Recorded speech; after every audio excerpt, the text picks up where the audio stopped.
Greetings, dear viewers. Welcome once again to the Awake Mind Reports, your beacon in the fog of everyday discourse, a fertile garden for intellectual nourishment, and the catalyst to unlocking your dormant potential. In this sanctuary, we traverse the labyrinth of our collective consciousness, surmounting the borders of conventional wisdom to bring to light the unexplored territories of our creative intellect. We embarked on this illuminating journey under the guidance of Jamie, our initial pathfinder. To him, we extend our deepest gratitude for initiating these deep dives into the unseen corners of our collective psyche. But today, we turn a fresh page in our odyssey. I am D. Coyote, the puppeteer behind this YouTube channel, and from now on, your guide into the deep sea of human comprehension and the vast landscape of intellectual exploration. This moment announces the dawn of Season 2 of the Awake Mind Reports, a transformative evolution of our platform. We promise to maintain its original essence while invigorating it with new energy, unique viewpoints, and richer narratives. Even amidst changing currents, my mission stands as a sturdy lighthouse to unearth bold concepts and extraordinary innovations that disrupt the status quo, liberate us from the chains of tired narratives, and inspire us to question, contemplate, and dare to envision. From the fortress of our known universe to the threshold of undiscovered lands, we march forward, fueled by a hunger to explore, to challenge, and most of all, to awaken. While a significant chunk of our content may flirt with the fantastical, this program remains anchored in factual evidence, persistently testing the borders of possibility. As a modest spectator on the broad canvas of human history, I find myself swept into a narrative as captivating as it is intimidating. We stand at a critical crossroads, grappling with a proposition so groundbreaking, so daring, that it could potentially usher us towards the prosperity we seek or drag us into an abyss of unchecked power and misuse. Let us pivot our attention to Honduras, a land abundant in natural resources yet crippled by impoverishment, political upheaval, and a deep-rooted skepticism of its governance. Its strategic proximity to major shipping lanes starkly contrasts with its harsh reality. Half its populace subsisting in extreme poverty, and its GDP per capita a shocking 25 times less than that of the United States. So what is Honduras's misfortune? It is not a dearth of resources, but rather an absence of effective governance. Picture a nation with a turbulent history, where the specter of political volatility and lax legal practices casts a long, imposing shadow.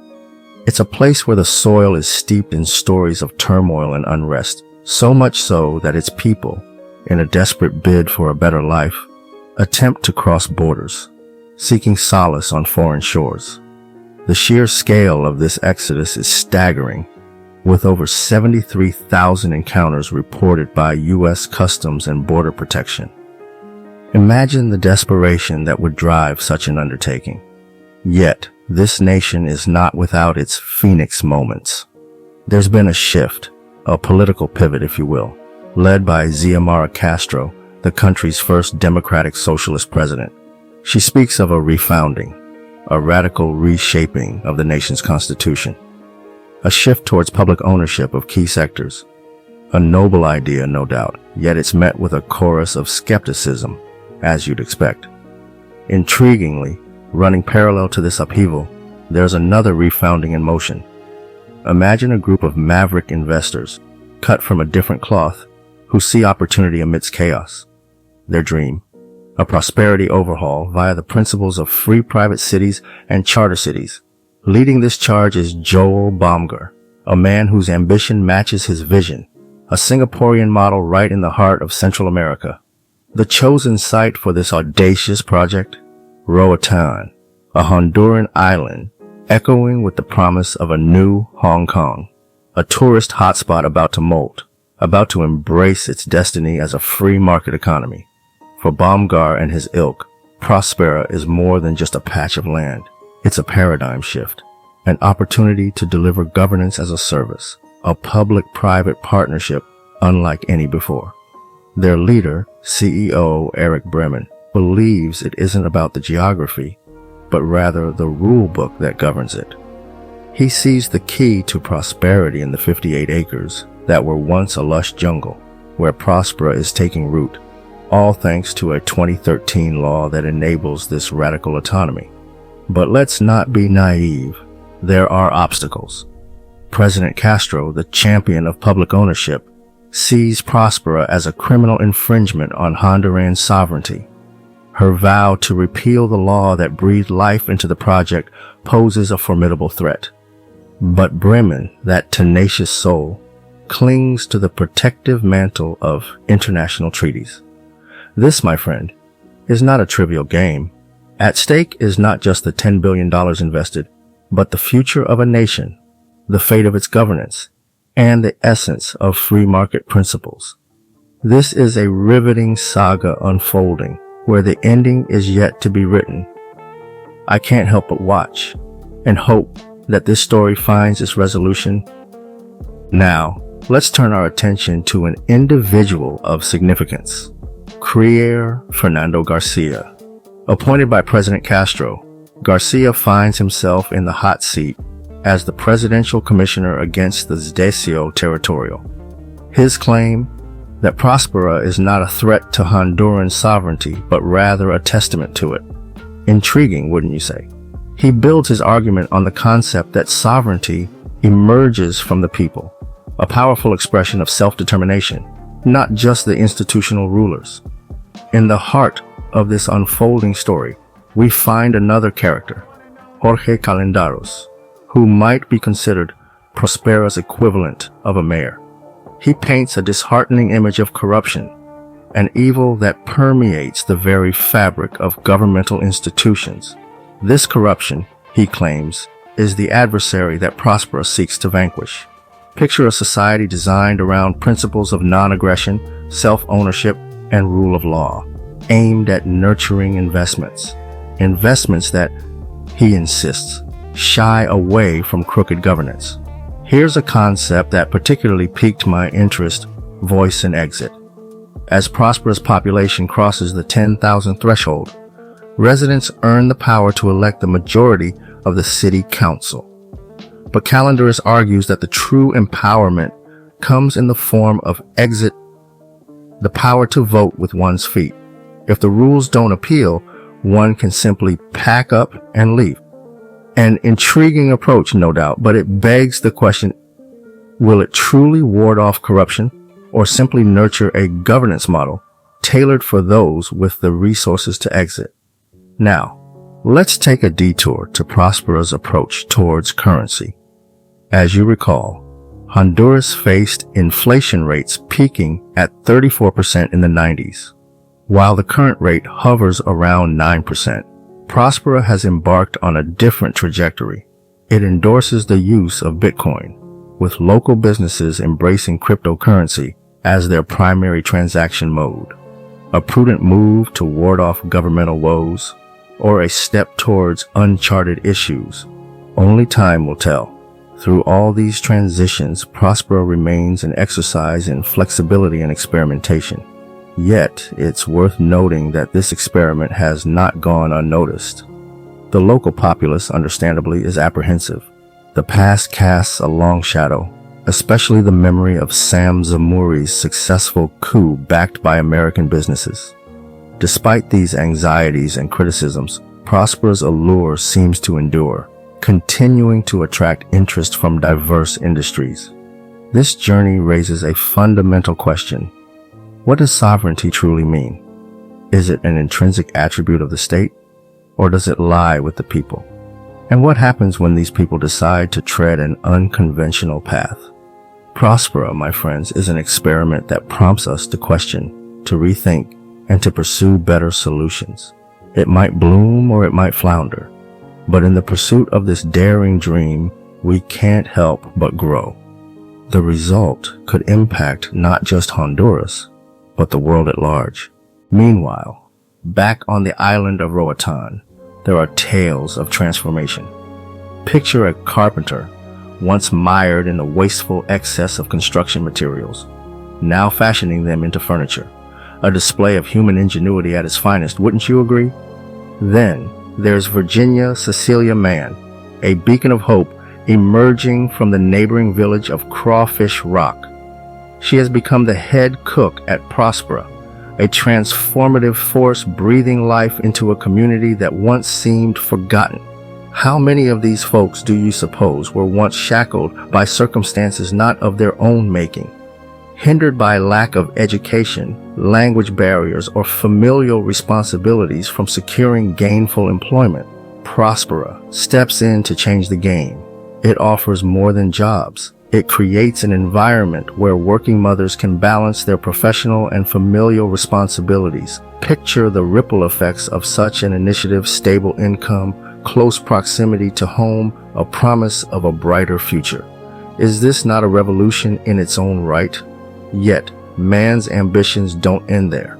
She is instrumental in establishing Prospera's on-site school, a leap forward from traditional educational norms, showing children that the world itself can be their classroom. For instance, take Victor Andino, an electrician and local resident. His children attend this revolutionary school, while his wife tends to Prospera's greenery. Do you see, my friends, how the lines between community and organization are gradually blurring? Isn't it a remarkable spectacle? Prospera's workforce is a true melting pot, comprised not only of local people, but also of mainlanders, spanning a spectrum of roles. I am reminded of a mason, a casualty of the pandemic and bureaucratic red tape, who found relief in Prospera. A picture of prosperity emerges, but like any good story, there are shadows. Consider Lorna Webster, a convenience store owner on the outskirts of Prospera. She has her reservations. After 36 years on the island, she's seen many a newcomer promising progress, only to exploit the land and its people. She remembers the United Fruit Company and the exploitation that left a bitter taste, a specter that haunts their collective memory. The fear that despite current job opportunities, their land may yet be snatched away is a valid concern. Prospera may offer assurances, but doubt persists. Now, let's delve into Prospera's charter that explicitly prohibits expropriation. Can this be a panacea, or does it sow more uncertainty, given that the ZA law allows private land to be appropriated for public infrastructure? As Prospera promises protection against expropriation, its words reverberate in a climate of deep-seated skepticism. Prospera envisions economic freedom, sparking a catalyst for growth and wealth, rather than merely eradicating poverty. It's a bold experiment, a litmus test for private governance. Can it succeed where state governance has faltered? Can the lure of profit prove less corrupting than political power? As we ponder these questions, we can't help but wonder, will this experiment indeed bring prosperity to Honduras? Can it sidestep the historical pitfalls that ensnared the infamous banana republics? Will this innovative governance model truly bear fruit, or will it be a footnote in the annals of human ambition? The deeper we go into the unfolding saga of Prospera, the questions still linger. Will this grand experiment truly be the catalyst for prosperity in Honduras? Can it navigate around the historical pitfalls that befell the ill-famed banana republics? Will this new model of governance flourish, or might it simply be a testament to human overreach? The stakes are high indeed, with the fate of this venture resting not only on its private investors, but also on the national government of Honduras. As we stand on the brink of this endeavor, let's contemplate the striking transformation we've witnessed. A once untamed jungle now boasts modern infrastructure, electricity, water, sewage, even high-speed internet. Picture the burgeoning resort, my friends, and let's reflect on the potential progress in the next 5 years. Imagine a landscape not merely sprawling across acres of land, but reaching for the heavens. Isn't it a vision of awe-inspiring human endeavor, the critics will voice their concerns. Is this not radical libertarianism? They ask. Anarcho-capitalism at work? To this, I offer a thought. Prospera claims responsibility for its actions and their consequences. They advocate a marketplace where actors and forces act as regulators. But they vehemently insist they do not absolve themselves of responsibility. Is this an embodiment of radical libertarianism or anarcho-capitalism? Perhaps, but not in the light critics have painted it. This brings us to a crossroads, my friends, a junction of possibilities and apprehensions, of hopes and fears. Is this a testament to human ambition or a repeat of historical blunders? We find ourselves posing these questions. Will Prospera be a revolutionary model for prosperity or just another cautionary tale? The ultimate goal here, let's remember, is economic freedom. But how do we define it? Is it simply the right to partake in free trade? Or does it include the freedom to shape our own destiny, to live a life of dignity and prosperity? As an interested observer, I believe it is the latter. But our tale has a wild card, the Honduran government. Will it facilitate this transformation or obstruct it? Will it seize the possibilities or succumb to the uncertainties? We stand on the brink of a grand experiment, witnessing the amalgamation of ambition, vision, and perhaps a hint of audacity.